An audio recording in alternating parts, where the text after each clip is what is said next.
Hi children, this is Sai Baba going to explain you about quadrilaterals. You have learned plane figures concepts and even quadrilaterals also. You have learned something about quadrilaterals in your previous classes. Am I right? Yes. So in this chapter, we are going to discuss about the quadrilaterals in a different way. Yes, anyway we are going to learn what type of quadrilaters we have and the classification of quadrilaters and quadrilater to quadrilater, the interconnection between different quadrilaters we are going to learn in this chapter. Not only this, each and every quadrilater will have its own property and we use those properties in your previous classes. But in this class, in this chapter, we are going to prove them. So now we use all theoretical proofs, theoretical statements to prove this properties of quadrilaterals. And three things we are going to learn now in this class: what is a quadrilateral, what types of quadrilaterals we have, and classification of quadrilaterals and connection, interconnection between quadrilaters to quadrilaters. Then we will use theorems and that we will discuss in the next lecture. Now come to the quadrilateral. You know what is a quadrilateral? Yes, it's a simple thing. You all are very much aware of figures. So from 6th class onwards, you are learning about two-dimensional figures and you know what is even three-dimensional figures also. But we are not going to three dimensions now. Let us limit it to two-dimensional. So a quadrilateral is a closed figure with four sides.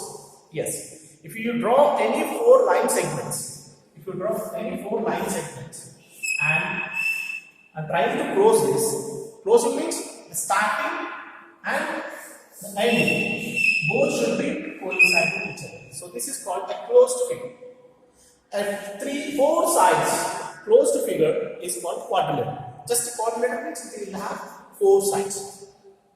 You know that as here we have two line segments of having a common point, definitely they will form one angle.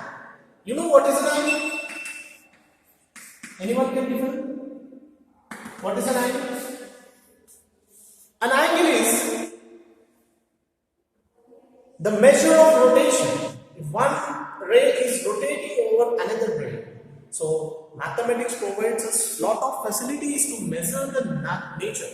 So here, this rotation is one property. This rotation is one action. Here, some component is forming here. What is this component means? The rotation. The quantity of rotation, if you want to measure, we use angles. So here, this is an angle. And the rest of things are separate. So, okay, I'm not going in depth to angles. So now here, this one angle. So because here this ray and this line, these two lines are rotating like this. And this is angle 2, this is angle 1, this is angle 2, this is angle 3, this is angle 4. So this every quadrilateral minimum components we are discussing about. Here four sides, each line segment is called one side and this is called each angle. So total 4 angles. So a quadrilateral will have 4 sides and 4 angles. So now mainly we have two types of quadrilaterals. Mainly, doesn't mean that only two types.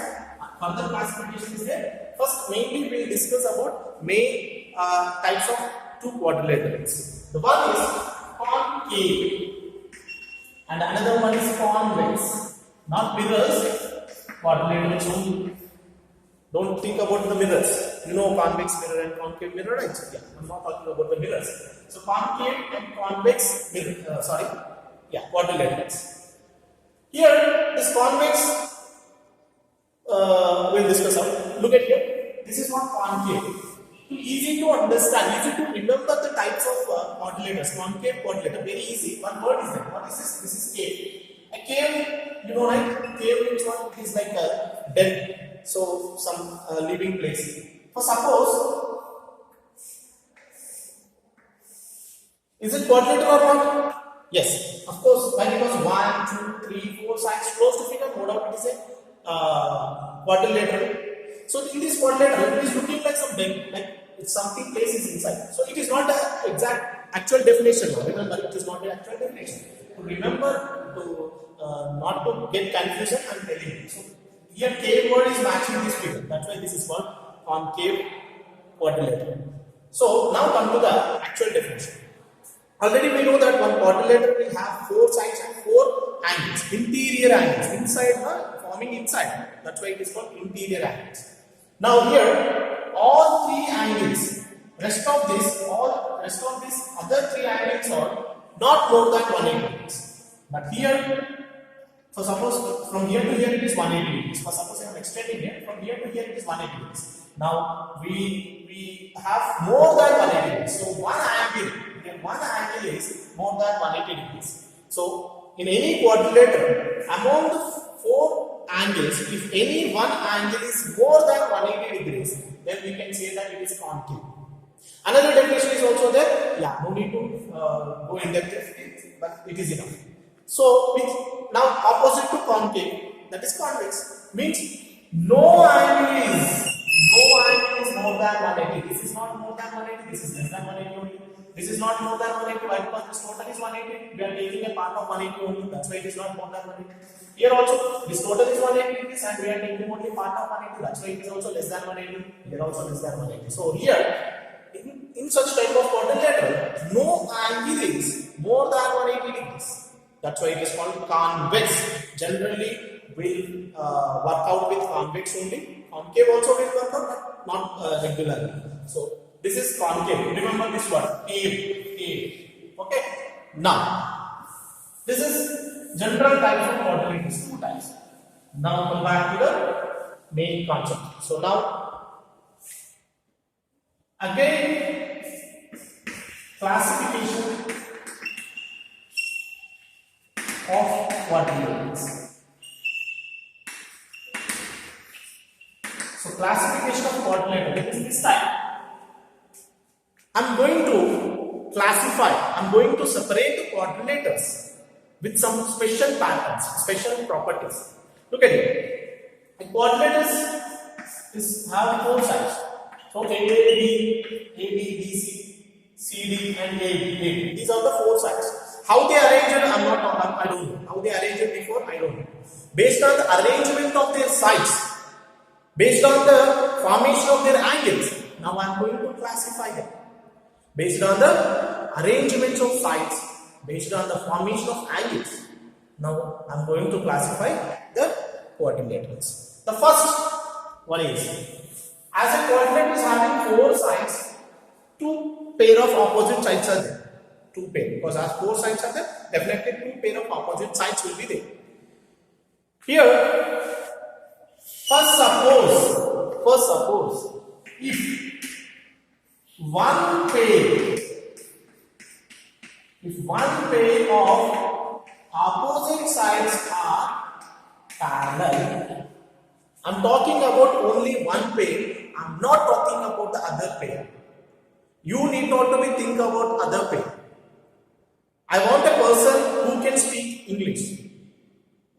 So it is enough to check whether the person can able to speak English or not. It doesn't mean that he can't speak anything. That is different, any language. So just concentrate on this condition. If one pair of opposite sides are said to be parallel, then it is called trapezium. What is that? It is called a trapezium. So in a trapezium, one pair of opposite sides will be parallel. Don't bother about the other pair, whether they are also parallel or not. We need not to be test. This is a simple test for trapezium. Check whether the one pair of opposite sides are said to be parallel or not. For suppose instead of one pair, we found that 2 pairs, all pairs, 2 pairs of opposite sides are said to be parallel. This is a symbol of parallel. 2 pair of opposite sides are said parallel. So suppose these 2 are parallel and these 2 are parallel. If 2 pair of opposite sides are said to be parallel, then what is this ABCD quadrilateral? It is called parallelogram. Which gram? Parallelogram. Okay, this is based on the parallel concept, parallel property of opposite sides. If one pair of opposite sides are parallel, I am not saying only, one pair of opposite sides are parallel, we can say that it is a trapezium. For suppose if we observe that not only one pair, two pairs of opposite sides are said to be parallel, need not to be test anything else, we can name it as parallelogram. Can you tell me, every trapezium is parallelogram or not? Yes, of course. What is this? I said, a person who can speak English, I want him. Yes, he can speak English, but he also can speak Telugu, he can also speak Hindi, he can also speak Malayalam. So it's not a matter for trapezium. In trapezium, check whether one pair of opposite sides are parallel or not. Yes, of course. In parallelogram, one pair of opposite sides are no doubt parallel. So that's why every parallelogram is a trapezium. Every parallelogram is a trapezium. It doesn't mean that every trapezium is a parallelogram. Why? Because there is another condition is to be satisfied, that two pairs must be parallel. Here one pair is enough. Okay, children? So don't get confused here. A trapezium, parallelogram. So every parallelogram is a trapezium, no doubt. Every parallelogram is a trapezium. This is a person who can speak English and Telugu and Hindi. This is a person who can speak English. It doesn't mean that whether he know in Telugu or Hindi, I don't mind. So yes, this person can be selected from here. So he can take from there. Okay, understood, children? Is it clear? Yeah. Now, remember this trapezium doesn't have any further classification. But already we discussed the arrangement of sides and the formation of angles. We can classify the quadrilaters. That's why here parallelogram has further classifications. Okay, now let's take parallelogram. Now from parallelogram we are going to classify further. Now let's start with parallelogram. For suppose a quadrilateral is a parallelogram.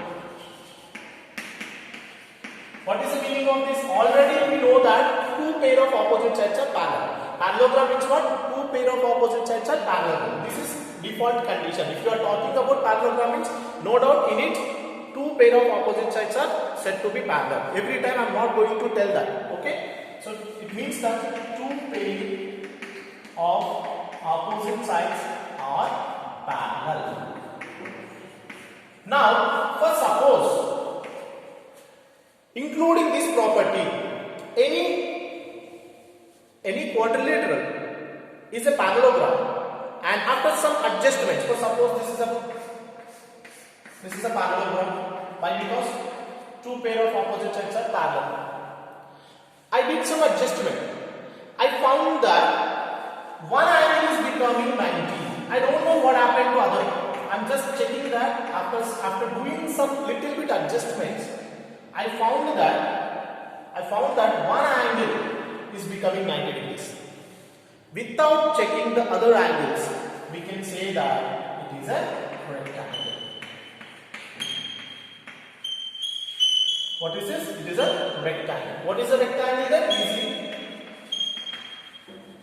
Rectangle means a parallelogram plus 190 degrees, one right angle.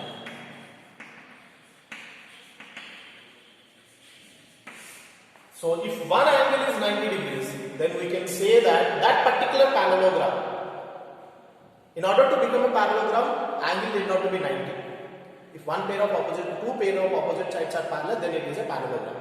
But after a little bit study, observation, we found that one angle is becoming 90. Then you can name different. No doubt it is a parallelogram, but extra you can give another name, that is called rectangle.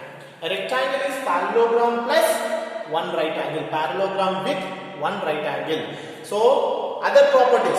What happens? Once if this happens, some other things are there. All angles will be 90, 90, 90. The diagonals will become equal. Diagonals bisect each other. It divides into two congruent triangles. And all those theorems, all those properties, we are going to prove in the next level. So first let us classify the quadrilaterals. This is about rectangle. And for suppose a parallelogram, in the parallelogram, I'm not talking about the angles. For suppose if all sides becomes equal,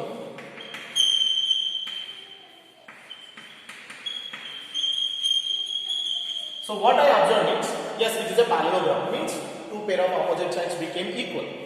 Two pair are equal. Not only that, what we observed is all sides AB is becomes BC, or it is enough actually, but you can write it. What I observed extra means, instead of parallelogram property, what I observed, all sides became equal. So it is nothing but it is a combination of parallelogram plus all equal sides.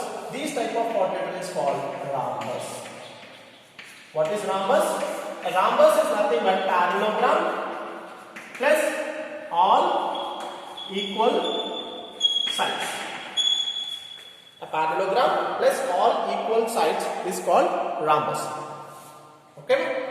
So now, next, I'm going to clear this. This time, plus extra one more property. It's a parallelogram plus all sides are equal, and one more extra thing, less. After some adjustment, this became one angle is 90 degrees.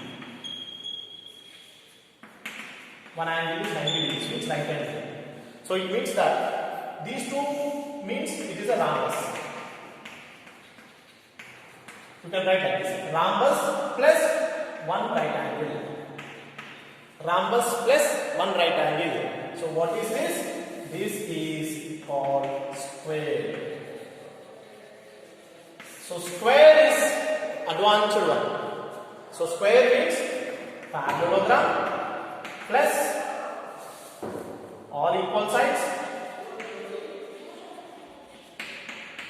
plus 190 degrees, one right angle. So then it is called square. A square is combination of parallelogram in which all sides are equal and one angle is 90 degrees. Then it will become square. All other properties we will prove. This is just about the classification of quadrilaterals, main classification. Here one interlink is there. So from parallelogram onwards, I approach to square. So everything. So what is this? Means finally what we can say?